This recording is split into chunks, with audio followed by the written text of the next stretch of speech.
लगे आपको? क्योंकि उस दिन मैंने पावर क्यूरी में आपको बताया था कि दो टेबल्स को हम मर्ज क्यूरी का यूज़ करके कैसे ज्वाइन करते हैं। हो गया था हमारा ये। अब मुझको इस पूरे डेटा सेट के ऊपर एनालिसिस करना है और इसका क्या करना है, हमको विजुअलाइजेशन करना है। तो मैं यहाँ से क्या कर दिया, क्लोज एंड लोड कर दिया। ठीक है, मेरे पास ये डेटा आ गया। आप जो मेरा डिज़ायर्ड डेटा है मैं उसको रखूँगा, बाकी को मैं हटा लूँगा। तो मैं इस शीट के अलावा बाकी जितनी शीट्स है सबको हाइड कर लेता हूँ। ठीक हो गया। इन शीट्स की मुझको ज़रूरत नहीं है, मुझको सिर्फ ज़रूरत है जिसमें मैं काम करने वाला हूँ, तो ये वाली शीट। कौन सा है, देखो यहाँ पे सिलेक्टेड दिखा रहा है, मास्टर डेटा। तो मैं इसको रीनेम कर लेता हूँ। मैं क्या कर लेता हूँ, ई कॉमर्स सेल्स डेटा। ठीक है।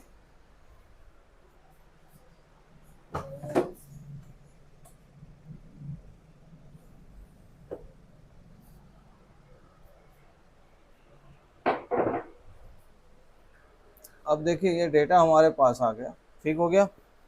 हम इसके ऊपर अब क्या करेंगे, फर्दर कुछ कैलकुलेशंस करना है तो कर सकते हैं।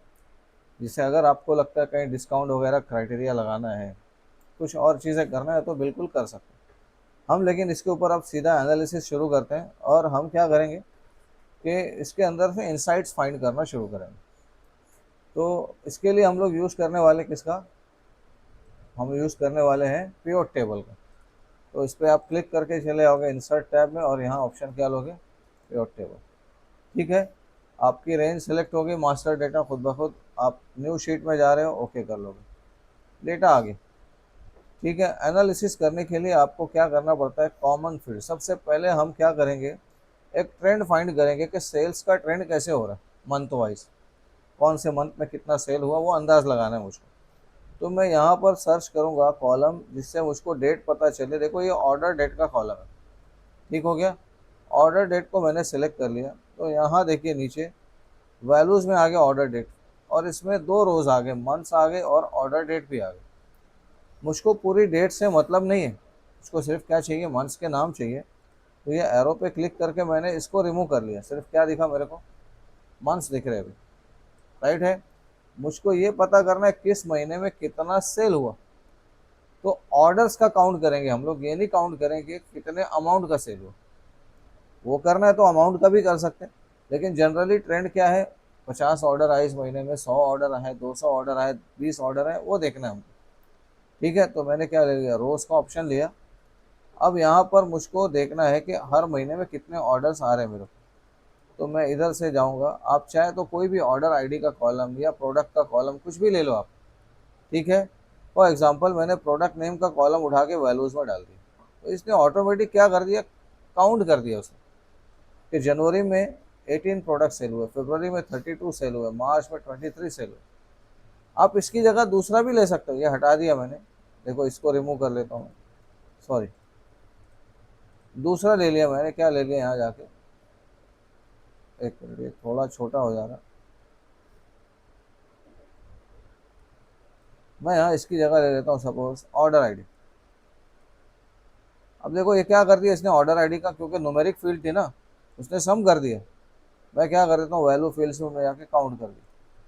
तो बता रहे जनवरी में 18 ऑर्डर हुए, फरवरी में 32 ऑर्डर हुए, मार्च में 23 ऑर्डर हुए। समझ रहे हैं आपको? तो ये ऑर्डर्स हमको दिखा रहे हैं कि ट्रेंड क्या हो रहा है सेल्स का। आज समझे कि नहीं? तो ये कर सकते हैं हम लोग। आप चाहो तो डेली बेसिस पे भी कर सकते हैं, लेकिन बहुत ज़्यादा पॉपुलेटेड डेटा दिखेगा। 1 तारीख को इतना, 2 तारीख को इतना, लेकिन जनवरी से दिसंबर या अक्टूबर तक बहुत बड़ा डेटा सेट हो जाएगा। तो इसलिए हमने मंथ वाइज ट्रेंड्स फाइंड कर लिए। एक देख के अंदाज लग रहा है कि ज़्यादा सेल आपका फरवरी में है, फिर मार्च में है, और फिर लास्ट में क्या है, अगस्त में। बराबर। तो इस तरह से हम फाइंड कर सकते हैं कि सेल्स का ट्रेंड क्या है। ये एक पहला काम हुआ। सेल्स डेटा सेट है तो पहला काम यही है, ट्रेंड फाइंड करना। तो ट्रेंड हमारे पास आ गया, हम इसकी ग्राफिकल फॉर्म में बाद में कर लेंगे। अब हम देखेंगे कि कौन से प्रोडक्ट्स या कौन सी कैटेगरी का ज़्यादा सेल हो रहा है। तो अगर आप चाहो तो इसी प्योर टेबल को एक बार और डुप्लीकेट कर लो, यहाँ से कंट्रोल प्रेस करके बाजू में ड्रैग कर लो। आपको नया टेबल हर बार बनाने की ज़रूरत नहीं। इसको रिमूव कर लो यहाँ से, सॉरी, ये रिमूव फील्ड कर लो यहाँ से, और इधर से भी रिमूव कर लो। अब मुझको रोज़ में क्या चाहिए, तो मैं चाहता हूँ रोज़ में मेरे को लगा देना है फॉर एग्जांपल प्रोडक्ट की कैटेगरी क्या है। ये कैटेगरी मैंने सेलेक्ट कर ली, ठीक है। और किस कैटेगरी का कितना सेल हो रहा है ये भी कर सकते हैं हम लोग। तो आप कैटेगरी के ऑर्डर आईडी लगा सकते हो। मैं ये देखना चाहता हूँ किस कैटेगरी का कितना अमाउंट का सेल हो रहा है, तो यहाँ पे हमने लगा दिया वैल्यू फिल सेटिंग में सम, ठीक है। अगर आप चाहो एवरेज तो वैल्यू फिल सेटिंग में आप एवरेज भी लगा सकते हो, तो ये बताएगा एवरेज अमाउंट किस कैटेगरी का ज़्यादा है। तो मैंने यहाँ लगा दिया for example sum of amount, मतलब किस कैटेगरी का प्रोडक्ट कितने अमाउंट में सेल हो। आप इसको सॉर्ट करके भी रख सकते हो, असेंडिंग डिसेंडिंग करना है तो आप बिल्कुल कर सकते हो। ये समझ रहा है क्या आपको? हाँ, ठीक है। मैं अब आगे आ गया, फॉर एग्जांपल नेक्स्ट कर लेता हूँ यहाँ से। जैसे मैंने क्या किया अभी, फाइंड आउट किया कैटेगरी वाइज। ऐसे ही आप क्या कर सकते हो, कैटेगरी के अलावा जो और कॉमन फील्ड हो सकती है, आपको ये पता करना है, ठीक है यार किस सिटी से ज़्यादा सेल हो रहा है। तो मैंने कैटेगरी हटा दिया यहाँ से, और अब क्या ले लूँगा मैं, सिटी ले लिया। अब हो सकता है आपके पास दो सिटी हो, मर्चेंट का सिटी भी हो सकता है, कस्टमर का सिटी भी हो सकता है ना। तो हमको तो यहाँ कस्टमर का सिटी, मेरे ख्याल से मर्चेंट का सिटी का डेटा है नहीं टेबल में, तो इसलिए यहाँ जो सिटी आ रहा है वो किसका है, कस्टमर का ही है। तो यहाँ सिटी लगा दिया, और उसके बाद सिटी का क्या कर देते हैं आप, ऑर्डर भी ले सकते हो, अमाउंट भी ले सकते हो, आपको जो ठीक लगे। तो मैंने यहाँ फॉर एग्जांपल अमाउंट वाला कॉलम ले लिया, इधर है अमाउंट, ये है, ठीक है। तो किस सिटी से कितना ज़्यादा अमाउंट का डेटा आ रहा है हमारे पास, सेल हो रहा है, ये भी समझ में आ रहा है। इसी तरह डिलीवरी पीरियड और दूसरी चीज़ें भी ले सकते हो आप। जैसे मैंने ये ले लिया, उठा के ट्रैक किया, और इधर जाके हम नेक्स्ट कर लेंगे हम लोग इसको, इसको भी रिमूव कर लिया, ये रिमूव कर लिया। नेक्स्ट हम क्या करेंगे, यहाँ पर मैं ले लेता हूँ, कैटेगरी हो गया, हम ले लेते हैं, ठीक है। और पेमेंट मेथड ले लेते हैं, चलो पेमेंट मेथड उठाया, और किस पेमेंट मेथड से कितना अमाउंट रिसीव हुआ वो भी लगा सकते हैं वैल्यू फिल सेटिंग। तो कौन सा पेमेंट मेथड ज़्यादा मतलब यूज़फुल है, ज़्यादा लोग यूज़ कर रहे हैं, वो भी दिख जाएगा आपको। और लास्ट में एक और कर लेते हैं, और आपके ऊपर डिपेंड करता है, आप, मैं सिर्फ सम और काउंट ही कर रहा हूँ, आप दूसरा भी कर सकते हैं इसके ऊपर। एनालिसिस में आपको जो चीज़ इंपॉर्टेंट लगती है उसको यूज़ कर लो। और मैं एक और क्या कर लेता हूँ, डिलीवरी स्टेटस कर लिया मैंने, और कितने ऑर्डर डिलीवर हुए कितने नहीं हुए वो समझना है, तो मैं यहाँ काउंट कर लेता हूँ, ठीक हो गया। और इधर क्या करूँगा, वैल्यू फिल सेटिंग में काउंट करूँ, मतलब 47 ऑर्डर कैंसिल हुए, 41 डिलीवर्ड हुए, 50 ट्रांजिट में, 64 रिटर्न हुए। मतलब हमको ये स्टेटस देखना था, मैं, समझ आ रहा है आपको? तो ये यहाँ पे काउंट मैटर करता है, यहाँ अमाउंट नहीं मैटर करता, समझ आ रहा है ना। यहाँ पे काउंट ही मैटर करेगा, कितने ऑर्डर चलेगा कितने नहीं। और भी दूसरे क्राइटेरिया हो सकते हैं आपके पास, जिसका यूज़ करके आप क्या कर सकते हो। जैसे आप एक काम और कर सकते हो, क्या, ठीक है, मुझको प्रोडक्ट की रेटिंग वाइज फाइंड करना है कि कितने प्रोडक्ट को क्या रेटिंग मिला है। तो आप यहाँ जाइए, देखो एक मिनट, इसको हटा दीजिए यहाँ से, इसको हटा दीजिए। यहाँ देखिए रेटिंग का भी एक कॉलम होगा आपका, तो रेटिंग का कॉलम है, प्रोडक्ट रेटिंग दिखा है, तो मैंने इसको रोज में लगा दिया 1 2 3 4 स्टार रेटिंग। और फिर मैं इसको भी क्या कर देता हूँ, आईडी उठा के लगा दिया, और चेक कर लेता हूँ वैल्यू फिल सेटिंग काउंट, ठीक हो गया। तो देखो आपको रेटिंग वाइज दिखा रहा है कि ऐसे 32 प्रोडक्ट्स है जिनको सिंगल रेटिंग दिया हुआ है, 43 प्रोडक्ट्स है जिनको 2 स्टार रेटिंग है, 37 प्रोडक्ट। तो इससे भी हमको एक ट्रेंड समझ आता है कि हमारा ओवरऑल कितने प्रोडक्ट्स हैं जिनको हायर रेटिंग मिली हुई है। आपको सिर्फ रैंडमली कुछ भी नहीं अप्लाई करना है, थोड़ा सोचना है, थिंक करना है कि आपका इस डेटा में क्या इंफॉर्मेशन है जो काम की हो सकती है, रिपोर्ट करने में जो यूज़फुल हो सकती है। हमको जस्ट ऐसी कैलकुलेशन करना है, डेटा दिखाना ये नहीं है ना, ये सोचना है कि इसमें यूज़फुल इन्फॉर्मेशन क्या है, ज़बरदस्ती कैलकुलेशन नहीं करना है। समझ आ रहा है आपको? तो हमने यहाँ से कुछ इंसाइट्स फाइंड कर लिए। अब इन इंसाइट्स का यूज़ करके हम क्या बना सकते हैं, डैशबोर्ड बना सकते हैं। तो मैं एक प्लस करके नई शीट बनाया, यहाँ जाके रीनेम करता हूँ और इसका नाम ले देता हूँ डैशबोर्ड, ठीक हो गया। अब डैशबोर्ड बनाने के लिए आप थोड़ा सा एक, देखिए यहाँ पे बहुत सारे ना डैशबोर्ड के लेआउट्स मिलेंगे आपको ऑनलाइन, उसको आप देख लीजिए, क्योंकि ये भी रैंडम नहीं बनाना है हमको।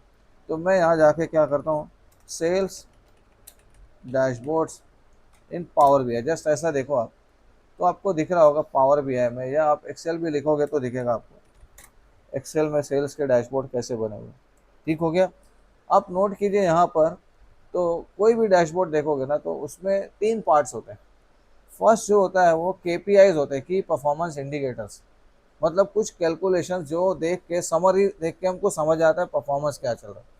जैसे क्या, आप देख लो टोटल सेल्स यहाँ दिखा रहे हैं ना, दूसरा क्या दिखा रहा है, प्रॉफिट कितना हुआ, और क्या बता रहा है कितने यूनिट सेल हो गए। ये की परफॉर्मेंस इंडिकेटर्स है। दूसरे ग्राफ्स होती है आपकी, और ग्राफ्स में बहुत ज़्यादा सिर्फ ग्राफ बनाना भी मतलब नहीं होता, मीनिंगफुल डेटा उसमें रिप्रेजेंट करना होता है। आप कितने आसानी से अच्छे से डेटा रिप्रेजेंट कर सकते हो वो है। और तीसरा होता है स्लाइसर्स, जो यहाँ पे दिख रहे हैं, मतलब फिल्टर अप्लाई करना, जनवरी वाइज क्या सेल हुआ, 2013 का क्या सेल हुआ। आप कोई भी उठा के देखिए, देखो यहाँ पर भी ये ऊपर केपीआईज दिख रहे हैं, लेफ्ट और राइट में क्या दिख रहा है, स्लाइसर्स है, बीच में ग्राफ्स है। तो ये हर कोई अपने अपने हिसाब से डैशबोर्ड बनाता है इस तरह से, ठीक है। ज़्यादा अच्छे डैशबोर्ड तो पावर बीआई में ही बनते हैं। देखो मैं पावर बीआई ले लिया, तो देखो पावर बीआई के डिज़ाइंस आप एक्सेल के कंपैरिजन में बहुत पावरफुल देखोगे। इसमें भी आपको देखो केपीआईज दिख रहे हैं, केपीआईज के साथ थोड़े बहुत आइकन्स भी लगाते हैं लोग, इंडिकेशन करने के लिए आइकन्स भी लगा सकते हैं। दूसरा एक बात नोट करो, हम चाहे तो अपना लेआउट बना के ला सकते हैं। लेआउट का मतलब क्या होता है कि आप ऐसे शेप्स बना के ला सकते हो कि उन शेप्स में ही वैल्यू आप सेट कर दो। मैं आगे बताऊंगा जब हम पावर बीआई करेंगे। तो फिलहाल हम क्या करने वाले हैं कि आपको एक अंदाज़ा लग गया कैसा डैशबोर्ड होता है, तो इसको देख लेंगे आप। उसके बाद जो लेआउट आपको कंफर्टेबल लगे, दिखाना ज़्यादा आसान लगे, वो आप यूज़ कर सकते हैं। यहाँ पे देखो इसने मैप भी यूज़ किया हुआ, ठीक है। तो मैप में भी दिखाएगा कि कौन से एरिया में ज़्यादा सेल हो रहा है, इस तरह से। ये क्लियर है क्या आपको? तो मैं यहाँ पर आ गया और मुझको इधर क्या करना है, अब डैशबोर्ड बनाना शुरू करना। तो पहला काम मैं क्या करूँगा, यहाँ मैं टाइटल ऐड करूँगा। तो मैंने अंदाज़ लगाया फिलहाल कि मैं कॉलम ए से कॉलम पी तक, या हाँ ठीक है, कॉलम एल तक डेटा यूज़ करता हूँ। कॉलम ए से कॉलम एल तक 12 कॉलम्स मैं यूज़ कर रहा हूँ डेटा को रिप्रेजेंट करने के लिए, ठीक है। हम कॉलम को रिसाइज वगैरह कर सकते हैं। सेलेक्ट कर लिया मैंने और क्या लगा दिया, मर्ज कर दिया। मर्ज करके मैं यहाँ लिख देता हूँ for example e commerce sales data analysis, ऐसा कर दिया हमने। टाइटल हो गया हमारा ये। थोड़ा बहुत इसको बेहतर कर लो आप, फॉर्मेटिंग बाद में भी कर सकते हैं हम लोग। अब मैंने इतना तो रफ कर लिया। यहाँ पे मुझको चाहिए अब कि परफॉर्मेंस इंडिकेटर्स अगर लगाना है तो वो लगा दो, स्लाइसर्स लगाना है तो स्लाइसर्स भी लगा दो। मैं ऐसा करना चाहता हूँ कि यहाँ पर केपीआईज दिखाऊँ मैं 3-4, उसके नीचे स्लाइसर्स दिखाऊँ, और उसके नीचे ग्राफ बनाऊँ। या आप ऐसे लेफ़्ट टू राइट यहाँ पे केपीआईज बता दो, ऊपर स्लाइसर्स बता दो, बीच में ग्राफ बना दो। आपके ऊपर डिपेंड करता है क्या यूज़ करो। तो मैं क्या करता हूँ, वर्टिकली मैं यहाँ पे केपीआईज दिखाता हूँ। केपीआईज बनाने के लिए आपको शेप्स का इस्तेमाल करना पड़ता है। तो आप क्या करो, इंसर्ट में जाओ और यहाँ से शेप्स में आ जाओ, इलस्ट्रेशंस में शेप्स, और यहाँ पे जैसे एक शेप दिख रहा है आपको, ये शेप यूज़। तो आप किसी भी तरह के शेप का इस्तेमाल कर सकते हो। मैंने यहाँ पर इस तरह का एक शेप ले लिया, ठीक हो गया। ये कॉलम को मैंने छोटा कर दिया, ये सिर्फ गैप करने के लिए, और इन 3 कॉलम्स को मैं यूज़ करूँगा जिसमें मुझको केपीआईज दिखाना हो। एक आप देख लो कितने पैरामीटर्स आपको दिखाना है, आप ये भी डिसाइड करके रखो, पहले से कैलकुलेट करो। मैं दिखाना चाहता हूँ 3 चीज़ें। मैं क्या दिखाना चाहता हूँ, मैं ये दिखाना चाहता हूँ कितने ऑर्डर्स हैं, number of orders, total amount of orders, ठीक है, और नंबर ऑफ़ कस्टमर्स कितने हैं वो दिखाना, नंबर ऑफ़ कस्टमर्स कितने, ठीक है। 3 केपीआईज दिखाना चाह रहा हूँ। तो मैंने ये ले लिया, थोड़ा सा आप बेहतर कर लो इसको, और इसी को आप कंट्रोल प्रेस करके बाद में डुप्लीकेट करके देख लो कितने बन सकते हैं आपके पास। ऐसा ना हो कि आप पहले डिज़ाइन कर लो फिर बाद में आपको एडिटिंग करना पड़े। ये मैं क्यों ऐसा किया, अब देखो, जैसे अगर आपको ये डेटा रिप्रेजेंट करना है, एक फाइल में भेजना है आपको, पीडीएफ में भेजना है, या आपको एक्सपोर्ट करना है किसी फॉर्मेट में, तो ऐसा ना हो कि आप जस्ट बनाते चले जाओ और फिर वो आपका एक पेज पे डेटा आए ना, है ना। तो पहले से आप देख लो कि आपका प्रिंटिंग एरिया कितना बन रहा है।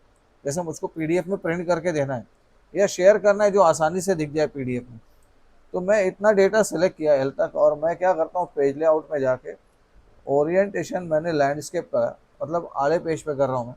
ओरिएंटेशन क्या कर दिया मैंने, लैंडस्केप कर दिया, और पेपर साइज़ मैंने कर दिया यहाँ पे A4 कर दिया। आप A3 भी कर सकते हो अगर आपका डैशबोर्ड लेकिन बड़ा हो जाता है, A3 मतलब A4 का डबल हो जाएगा, वो देखने में तकलीफ होगी। तो A4 में रखते हैं हम लोग, ठीक हो गया। और इसी इतने एरिया देखो यहाँ तक एरिया आ गया मेरे पास, दिख रहा है ना। अभी हम हमारे पास 2 कॉलम्स की जगह मतलब थोड़े बहुत स्ट्रेचिंग कर सकते हैं, और नीचे भी मेरे पास स्पेस है, ठीक है। मतलब मेरे पास टोटल ये इतना स्पेस है। और अच्छा देखने के लिए आप क्या करो, व्यू में जाओ और यहाँ देखो पेज ब्रेक प्रीव्यू दिखेगा आपको, एक सिंगल पेज पे आपका डेटा कितना दिख रहा है, दिख रहा है आपको ये। तो आपको इसमें एडजस्ट करने की कोशिश करना है, आपका डेटा यहीं दिख जाए इतने में। तो मैंने इसको यहाँ पे प्लेस कर लिया इतना, ठीक है।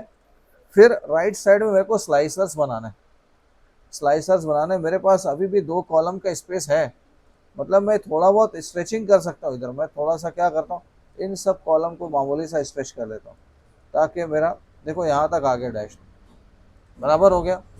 अब मैं इधर कुछ स्लाइसर्स लगाने की जगह छोड़ देता हूँ। स्लाइसर कौन से लगाएंगे आप, तो मैं स्लाइसर लगाना चाहता हूँ, इधर आ जाइए, देखिए आपके शीट में जहाँ पे पीरियड बनाया आप स्लाइसर ऐसा लगा सकते हैं सिटी वाइज, आप स्लाइसर मंथ वाइज भी लगा सकते हैं, आप ये स्लाइसर भी लगा सकते हैं, किसका, डिलीवरी स्टेटस का भी लगा सकते हो आप, कितने ऑर्डर डिलीवर हो गए कितने के। तो मैं एक डिलीवरी स्टेटस का लेता हूँ, मैं पेमेंट मेथड ले लेता हूँ, मंथ ले सकता हूँ, और सिटी ले लेता हूँ, 4 तक, ठीक है।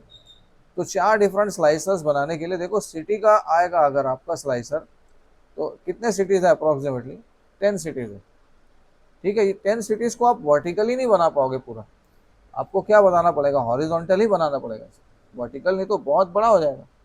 हाँ, साइड में अगर रखना चाहो तो रख सकते हो आप, कि साइड में सिटीज़ के नाम हो एक साइड में, वैसा बिल्कुल कर सकते हैं। तो अगर ज़्यादा स्लाइसर है वर्टिकल आप कर सकते हो, तो आप उसको वर्टिकल कर लो। लेकिन देखो ये तो 4-5 ही, ये 4-5 है, ये 3-4 है, ठीक है ना। इनको मैं हॉरिजॉन्टल रख सकता हूँ, 1 2, ये 2 हॉरिजॉन्टल रख सकता हूँ। और कैटेगरी में भी ज़्यादा है, ये कैटेगरी में भी ज़्यादा है, तो इसको भी वर्टिकल रख लेते हैं। तो मैं एक डिसाइड कर लेता हूँ कि ठीक है, मैं यहाँ पर 2 स्लाइसर हॉरिजॉन्टल लगा दूंगा। एक रफ आइडिया ऐसे कर लेते हैं हम लोग, इंसर्ट में जाकर इलस्ट्रेशंस में एक रॉ शेप यहाँ बना देते हैं कि ठीक है, मुझको इतने में क्या है, कुछ स्लाइसर्स लगाना है। और अगर आपको लगता है वर्टिकल भी कोई स्लाइसर चाहिए, तो कुछ स्लाइसर ऐसा वर्टिकली लगा दें। फिर इतना हिस्सा आपका क्या होगा, ग्राफ्स का होगा, ठीक हो गया। ये रफ बना है, एग्जैक्ट ऐसा नहीं होगा।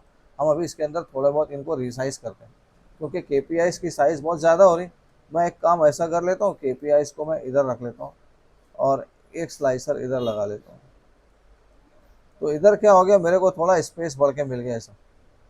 तो लेफ्ट साइड में सारे स्लाइसर्स हो गए, यहाँ KPIs आ गए, ठीक हो गया। और नीचे क्या कर सकते हैं हम लोग, यहाँ बाकी ग्राफ बना सकते हैं।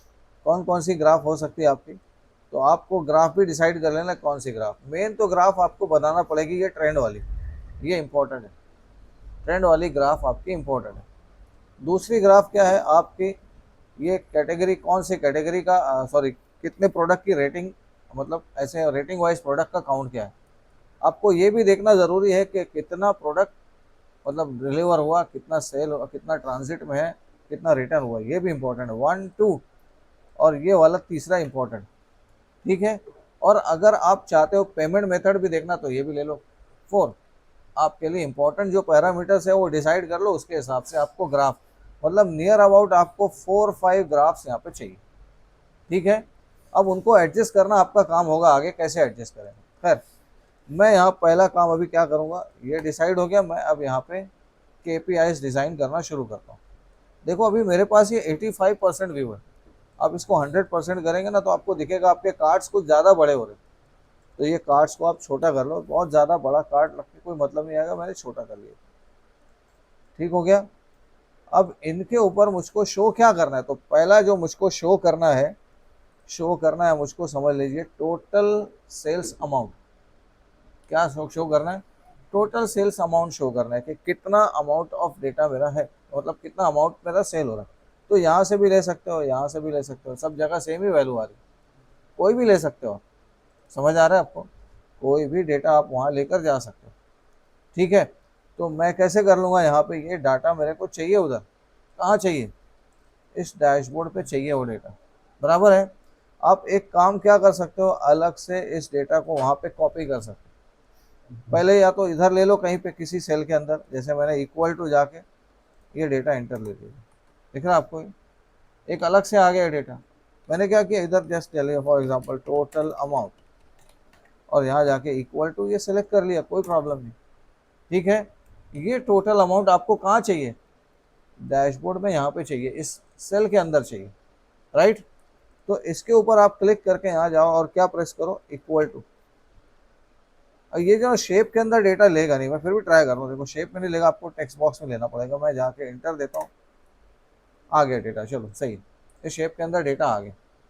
ठीक हो गया, मतलब ये जो टोटल सेल्स का डेटा है यहाँ पर दिख रहा है, ये डेटा मेरे पास किधर आ गया, डैशबोर्ड पे आ गया। अब आप इसको अच्छे से विजुअलाइज कर सकते हो, तो इसको बोल्ड कीजिए, साइज वगैरह ज़्यादा कीजिए, जो करना है। ठीक हो गया, आपके पास ये डेटा आ गया। इसको प्लेस करना चाहो, जैसे मैं टॉप में कर लेता हूँ और यहाँ लगा देता हूँ नंबर फॉर्मेट्स। ठीक है, यहाँ आपको लेबल लगाना पड़ेगा, लिखना है अभी आप। तो अब आप यहाँ एक काम करो, दो चीज़ें एक साथ नहीं हो सकती, उसके ऊपर या तो फॉर्मूला लगेगा या कुछ टेक्स्ट टाइप होगा। तो मैं टेक्स्ट को अलग से टेक्स्ट बॉक्स में टाइप कर लगा था, मैंने लिख दिया यहाँ टोटल सेल्स अमाउंट, या टोटल अमाउंट कर लेते चलो। ठीक है, ये हो गया मेरे पास एक केपीआई रेडी। इसको आप बोल्ड कर लो, सेंटर अलाइनमेंट कर लो, और जहाँ आपको ठीक लगता है पोजीशन करना वहाँ। ठीक हो गया, आप इसको अच्छे से फॉर्मेट कर लो। तो क्या करोगे आप, फॉर्मेट में जाइए, शेप फिल में नो फिल कर दो, शेप आउटलाइन नो आउटलाइन कर दो।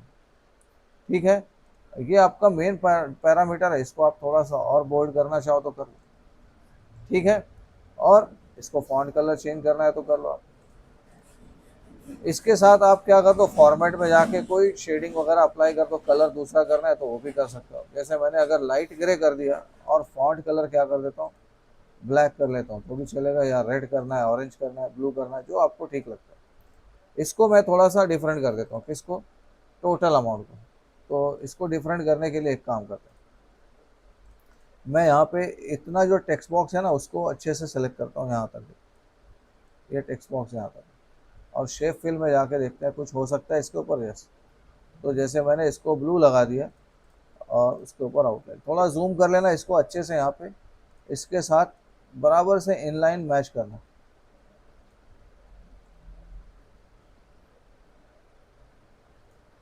ठीक हो गया, तो ये क्या कर दिया मैंने, और जूम कर लेते हैं, ये ठीक हो गया मेरा। अब मैं इन दोनों को क्या कर दूंगा, सेलेक्ट करूंगा इनको, और फॉर्मेट में जाके क्या अप्लाई कर दूंगा, ग्रुप। तो ये एक की परफॉर्मेंस इंडिकेटर मेरा रेडी हो गया। मैं इसी साइज के बाकी दो बनाना चाहता हूँ, तो मैं कंट्रोल प्रेस करके ऐसा बाजू में ड्रैग कर लेता हूँ। ठीक है, आपको और चाहिए तो और भी लगा सकते, समझ में आ रहा है क्या। कलर स्कीम आप ऐसे ही फॉलो करो, ये मत करो कि बहुत रैंडम हो कलर्स, थोड़ा सा सिंसियर दिखना चाहिए। तो आपने यहाँ एक कर लिया, अब इसको अनग्रुप कर लीजिए। मैं दूसरा क्या फाइंड करना चाहता हूँ, नंबर ऑफ ऑर्डर्स कितने हो गए, ऑर्डर्स का काउंट। तो वो कहाँ पे है ऑर्डर्स का काउंट आपका, ये डैशबोर्ड में शीट में, यहाँ देखो टोटल ऑर्डर यहाँ पर भी है, यहाँ पर भी, दोनों में से कुछ भी ले सकते हो। तो मैंने ले लिया total orders is equal to, ठीक है, ये वैल्यू डायरेक्ट मत ले जाओ, ये नीचे अलग से ले लो और इसको लेकर जाओ वहाँ पे। ठीक है, तो ये ऑर्डर हम यहाँ से लेकर आ जाएंगे, डैशबोर्ड में आ गया। तो मैं अब ये लेकर आना चाहता हूँ, देखो ये सेल चेंज हो जाएगा मेरा, ये डिलीट कर दिया मैं और चला गया यहाँ पर, टोटल ऑर्डर्स मेरा ये हो। ठीक हो गया, फॉर्मेटिंग मेरे को फिर से करना पड़ेगा कि कितना था, यहाँ जो भी फॉन्ट स्टाइल वगैरह था आपको अप्लाई करना पड़ेगा, और बोल्ड वगैरह करना है, कलर वगैरह करना है। ठीक है, तो क्या करेंगे, नंबर ऑफ ऑर्डर्स या ऑर्डर्स काउंट, ऑर्डर्स काउंट हो गया। बाकी पैरामीटर भी ऐसे ही हम लगा सकते हैं, आपको समझ रहा है कि नहीं। यहाँ कुछ कभी कभी क्या होता है, कुछ सिम्बॉल्स भी लगाए रहते हैं, जैसे क्या, टोटल अमाउंट है तो अमाउंट के लिए आपको रुपीज़ का करेंसी सिंबल लगाना है, वो लगा सकते हो आप।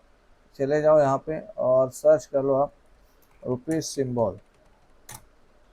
ठीक है, ये सिंबल ले लीजिए आप, इसको कॉपी इमेज कर लो और इधर यहाँ जाकर आप पेस्ट कर लो। और देखो यहाँ पे कलर आ रहा है, तो आप यहाँ पे कलर देखो, रिमूव बैकग्राउंड कलर, उससे ट्रांसपेरेंट कलर करोगे ना तो ये वाइट कलर यहाँ से रिमूव हो जाएगा। समझ रहे हैं आपको ये रुपीज़ के साथ मैंने कैसे किया, समझा क्या आपको। ये जो पिक्चर मैंने पेस्ट किया इधर लाके, तो ऐसा था, देखो उसमें वाइट बैकग्राउंड था, दिख रहा है ना। तो आप फॉर्मेट में जाके क्या कर लो, ये कलर में जाके ट्रांसपेरेंट कलर करो और यहाँ से ये कलर वाइट पे निकालो। और अगर इसको कलर देखना है दूसरा कलर भी लगा सकते हैं आप, ब्लू भी लगा दो इधर से, कोई प्रॉब्लम है। ठीक है, ये करना है तो कर सकते हो, या अगर आपको लगता है इसकी जगह कोई सिंबल लगाना है, आइकन लगाना है, तो इंसर्ट में जाइए आप, यहाँ पर आपको इलस्ट्रेशन में आइकन्स मिल जाएंगे। ठीक है, आप आइकन्स में जाके जैसे आपको क्या करना है, अमाउंट रिप्रेजेंट करना है या सेल्स रिप्रेजेंट करना है या ई कॉमर्स, कुछ ना कुछ ऐसा बिजनेस, कोई ना कोई आइकन आप लगा सकते हो। तो ये बहुत सारे ट्रेंड्स दिखा रहा है। तो मैं क्या दिखाना है मेरे को, यहाँ पे टोटल अमाउंट दिखाना है, तो कैलकुलेशन कुछ है क्या,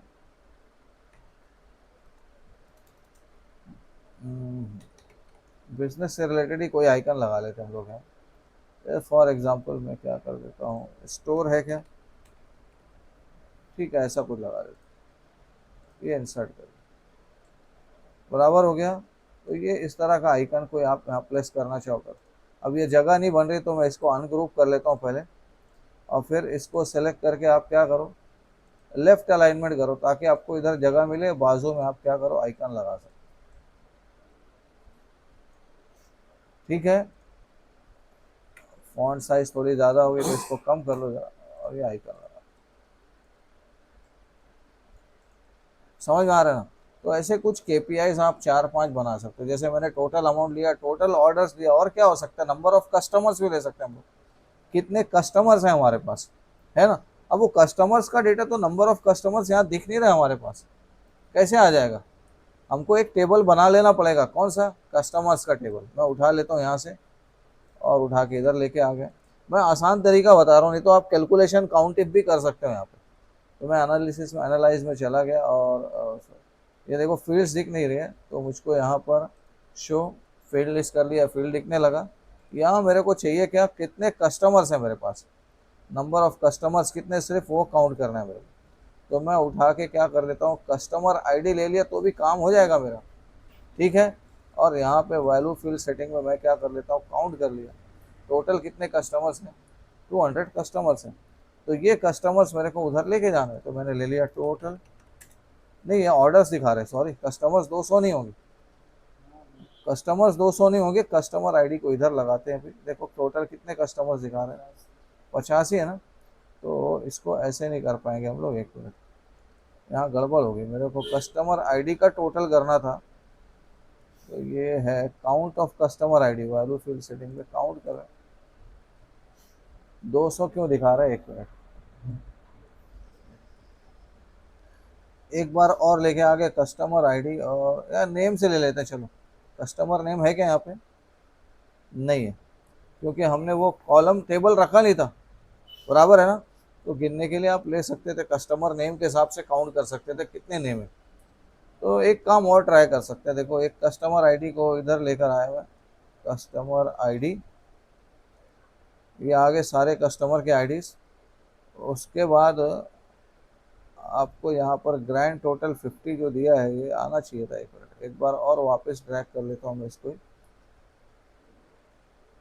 कस्टमर आईडी इधर भी और कस्टमर आईडी इधर भी। और यहाँ पर क्या करते हैं, वो ये नहीं दिखाएगा वैल्यू फील्ड सेटिंग में, नहीं ये 200 टोटल ऑर्डर्स दिखा रहा है, टोटल कस्टमर्स कितने, 50 है ना। तो वो एक मेरे को कस्टमर नेम का कॉलम चाहिए होगा। तो आप वहाँ पे क्या कर सकते हो, अब अगर बाद में समझ आए ये करना है तो क्या कर सकते हैं हम लोग, पावर क्यूरी है ना हमारे पास, हम उसको मॉडिफाई कर सकते हैं ना जाकर। ये चले जाओ आप, और यहाँ से आपको क्या करना है, डाटा टाइप में जाना है, ठीक है, और क्यूरीज एंड कनेक्शंस में जाना है आपको, और यहाँ डबल क्लिक करना है। ठीक है, आपको एक कॉलम इसमें बढ़ाना था, कौन सा, कस्टमर्स का कॉलम बढ़ाना था। देखो यहाँ से आएंगे आप, शुरू से जहाँ आपने मर्ज क्यूरी किया कि नहीं, इधर है ये सोर्स में, देखा आपको ये, इसमें कस्टमर्स का कॉलम बढ़ सकता है क्या आपको, कस्टमर नेम, ये दिखा आपको, कस्टमर नेम तो है इसमें ऑलरेडी, लेकिन मैंने रिमूव किया था। कहाँ रिमूव किया था देखो तुम, कौन सा कॉलम है ये, मर्चेंट नेम है, ये भी merchant name, merchant ID, merchant name, कहीं पर वो कॉलम जहाँ से वो रिमूव किया था वो देखना पड़ेगा। खाली वो क्यूरी हम डिलीट कर देंगे। देखो कस्टमर नेम दिख रहा है यहाँ पे, कहाँ गया वो, कहाँ से रिमूव हुआ, ये तो था यहाँ पे भी था, यहाँ गया है ना, ये वाला था ना ये, तो मैं रिमूव कर दिया, हटा दिया। तो ये वाले स्टेप मैंने डिलीट कर दिया। देखते हैं यहाँ पे कस्टमर नेम का कॉलम आ गया मेरे, समझ में आ रहा कि फिर से हम क्या करेंगे, क्लोज एंड लोड कर लेंगे, तो मेरे पास वो कॉलम ऐड हो गया ना कस्टमर नेम का। देखिए दिख रहा है क्या आपको, समझ रहा है आपको। तो अब यहाँ ऐड हुआ तो ऑब्वियसली क्या होगा, आपका इधर भी ऐड हो गया होगा। आप यहाँ जाइए और इधर क्या कर दीजिए, इसको रिफ्रेश कर लीजिए, एनालाइज में जाइए, रिफ्रेश ऑल कर लीजिए, और यहाँ देखो कस्टमर नेम आपको मिल जाएगा। कस्टमर नेम आ गया, कस्टमर नेम। आप इसको रोज में डाल दो और उसके बाद कस्टमर नेम को काउंट कर दो। क्यों ऐसा हो रहा है, ऑर्डर काउंट कर लो, कस्टमर नेम डायरेक्ट सीधा काउंट 50 दिखाना चाहिए उसको, यहीं पे बाजू में। टोटल क्यों दिखा रहा है ये,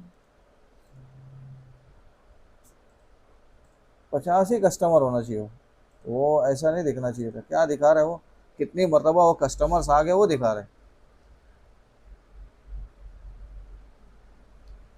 एक काम कर लेते हैं, इधर ही जाके मैं एक काउंट फंक्शन लगा देता हूँ और इधर से ये पूरे कस्टमर्स को काउंट कर लें।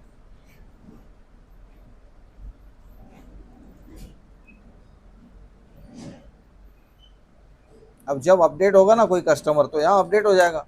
तो ये काउंट, क्या गलती की, अच्छा ये काउंट ए लगाना पड़ेगा आपको, काउंट ए लगाना पड़ेगा। काउंट खाली क्या करता है, न्यूमेरिक वैल्यू को काउंट करता है, और काउंट ए क्या करता है, अल्फ़ाबेट्स और नंबर वाले सेल, मतलब कुछ ना कुछ वैल्यूज लिखी होना चाहिए उसमें, अल्फ़ाबेट्स हो या नंबर हो, एनीथिंग, कुछ भी लिखा होना चाहिए।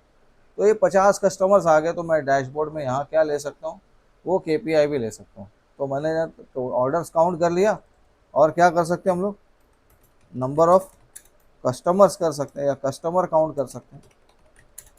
और आप क्या कर सकते हो, आप कैटेगरी वगैरह का काउंट कर सकते हो, कितने कैटेगरीज है, या आप ऐसा कर सकते हो कितने मर्चेंट्स हैं, वो भी काउंट कर सकते हो। जो भी मीनिंगफुल आपको डेटा रहता है, मर्चेंट काउंट, मीनिंगफुल होना चाहिए डेटा बस।